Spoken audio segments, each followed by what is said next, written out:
आज भी आप देखेंगे तो जो एक सामाजिक काम होते हैं, डेवलपमेंट के वर्क्स होते हैं, मुश्किल से 10% भी लोग नहीं होंगे, मुश्किल से ऑलमोस्ट 90%, 92% लोग पर्सनल वर्क्स को लेके ही आए। और जैसे आपने कहा कि आज ज़्यादा नहीं, आज बहुत कम थे, 3 गुना ज़्यादा लोग आते रहते हैं। मतलब हमें 12 बजे तक 1 बजे तक बैठना होता है, शाम के 4 भी बज जाते हैं मोस्टली, मगर वो कोई बात नहीं। मगर बात आपने जो की है कि भाई तिगुनी रफ्तार से फीलिंग्स लोगों में आए, गुड फीलिंग आए,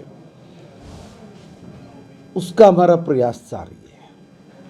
और प्रयास ही नहीं, उस पर हम काम भी कर रहे हैं और वो काम हो रहे हैं, इसीलिए ये व्यवस्था बढ़ भी रही है। ज्यादातर शिकायतें किस तरह की, आपको क्या लगता है किस चीज से लोग परेशान हैं जो इतनी भीड़ आती है?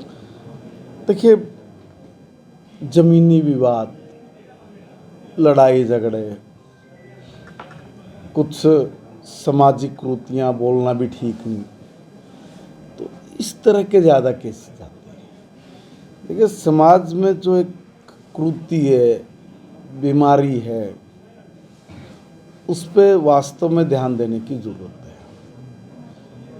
पारिवारिक विवाद दहेज में बदल जाता है, पारिवारिक विवाद पैसे का आपसी व्यापार में लेने देने का विवाद वो दूसरा रंग ले लेता है, बलात्कार जैसी चीज़ें आ जाती हैं।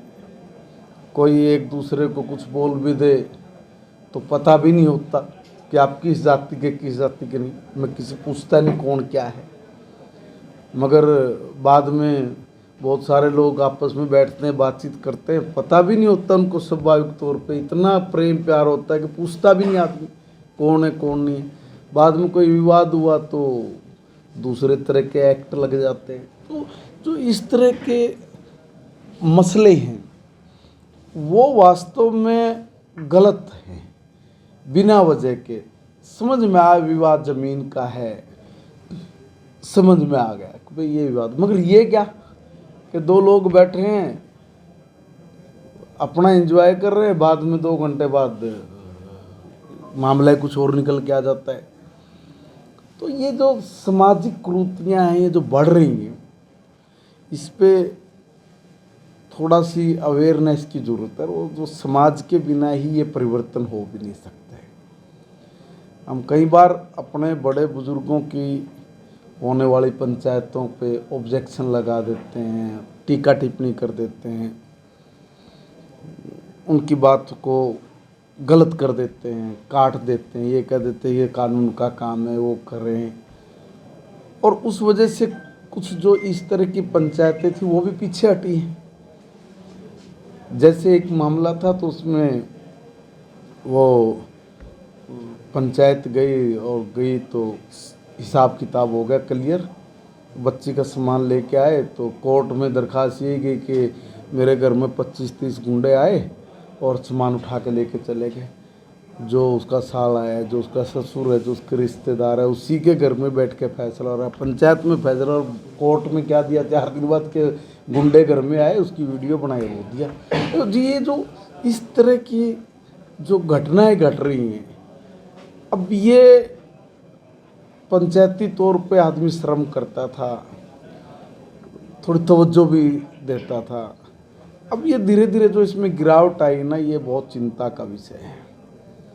मुझे लगता है कि हम सब लोग समाज का हिस्सा हैं, तो इसको दुरुस्त करने की जिम्मेवारी भी हम सब लोगों की है। भारतीय जनता पार्टी अगले 50 साल तक कहीं नहीं जाने वाली। 50 तक या 50 साल तक? 50 साल तक खत्म ही हो जाएंगे सारे। मैं क्या करूं? उनका कुकर्त, उनके कर्म। देखिए, जिस पार्टी में 500 करोड़ रुपए देकर मुख्यमंत्री बनते हो, 100 करोड़ रुपए देकर मंत्री बनते हो, लोगों को पागल समझ रहे हैं क्या हैं कि भी वो लुटवाएंगे?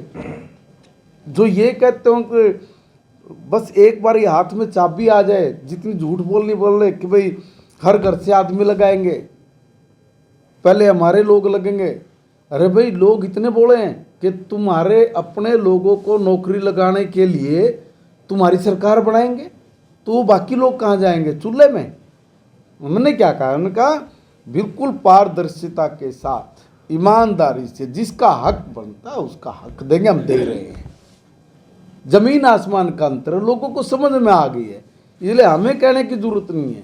और जिनकी वो कहते हैं ना पूत के पाँव पालने में दिख जाते हैं, तो इनके तो पाँव दिखे हुए हैं, इनका तो पालना है का पालना सारा ऐसा भरा पड़ा है कि जिस भी ईंट न ठाएंगे उसके अंदर से सूसू निकल के आएंगे, है ना। तो इसलिए मैं ये सही बोल रहा हूँ कि इतने लंबे अरसे तक इन्होंने इस देश को जो बर्बाद किया है, जो लूटा है, जो सारे इनके दलों के जो लोग हैं, अच्छे खासे भी जो लोग हैं, उनका भी विवेक मार दिया इन लोगों ने। विवेक इसलिए मार दिया कि वो बोल ही नहीं पा रहे हैं, कुछ भी कह ही नहीं पा रहे। अच्छे से अच्छा आदमी भी असमंजस में पड़ा है, अब उसका स्थान तो ठीक बन गया वहाँ पे, छोड़े तो मरा, ना छोड़े तो मरा, है ना। एक तरफ कुआ एक तरफ घेरा, सांप के मुंह में छुछुंदर, खाए तो मरे ना खाए तो मरे। इस राणा में ब्रजेंद्र सिंह परसों सद्भावना यात्रा लेके आ रहे पानीपत, परसों शनिवार को। स्वागत लगता है कुछ सद्भावना, किसकी सद्भावना हो? कांग्रेस में सद्भावना की इच्छा कर रहे हैं या सद्भावना पब्लिक में हो? किस मकसद से देखते हैं उसकी यात्रा को? परसों इस राणा आ रही है। पक्की बात है, पूछना वो ही नहीं बता पाएंगे। ये एक नाम दिया उन्होंने, वो हम लोग लोगों में जाएं तो लोगों में जाने के लिए कुछ ना कुछ तो बोलना पड़ेगा। तो किसी ने सजेस्ट कर दिया होगा, जैसे राहुल गांधी जी को इंटरनेशनल फोर्सेस एक स्क्रिप्ट लिख के दे देती है कि ले झुंझने तने जाके बजना है, तो उनका झुंझना है, तो उसको लिख के दे दिया कि हिंदुस्तान का लोकतंत्र है वो खतरे में। उन्हें बोल दिया लोकतंत्र खतरे में। आपको कहाँ से लगा भारत का संविधान खतरे में? उसको यही नहीं पता भले आदमी को कि भाई भारत का संविधान तूने ही पाड़ के फेंका तो सबके सामने। बावड़े तू वो काम तो मत बोल जो तूने पाप किए हुए हैं। संविधान की कॉपी को पाड़ना यानी पाप करना है, और उसी संविधान की कॉपी को जेब में उठा कर बहन भाई घूमते लोगों को पागल समझ रहे हो क्या?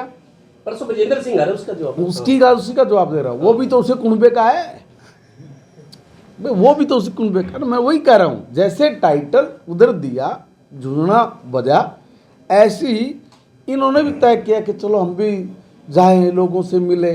अब और तो कुछ बात पा नहीं रही है। इन्होंने क्यों नहीं कहा करप्शन रोकने के लिए रैली करेंगे? क्यों नहीं बोला कि भाई यहाँ पे गलत काम हो रहे हैं सरकार में, इसके लिए हम लोग रोकेंगे? सद्भावना मतलब किसकी? वही आप वाली बात है, कांग्रेस की सद्भावना। किसकी सद्भावना? लोगों से तो कोई लेना देना देखो इनका है नहीं। एक बात तो समझ लीजिए, कोई लेना देना नहीं। अगर लोगों से लेना देना होता तो हरियाणा की विधानसभा में होते हैं, हिंदुस्तान की पार्लियामेंट में होते। लेना देना नहीं है, कोई लेना देना नहीं है। सिर्फ लोगों के बीच में आना और ये दिखाना कि भाई एक मैं भी आ गया हूँ, भाई मेरे को भी देखो, है ना। इसके अलावा कुछ नहीं है। कौन सी? अच्छा एक बात बताइए, ये यात्रा इन्होंने 5-7-10 दिन तो हो गए निकाल ले, कहीं पीछे से कोई फीडबैक लिया कितनी सद्भावना आई है? किसी ने?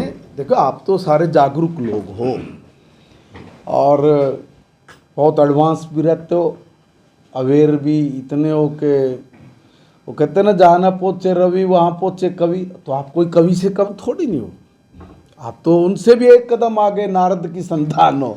तो भाई साहब आपने किसी ने पूछा है कि पीछे से कि भाई ये यात्रा निकल रही है और इतनी सद्भावना बढ़ी है?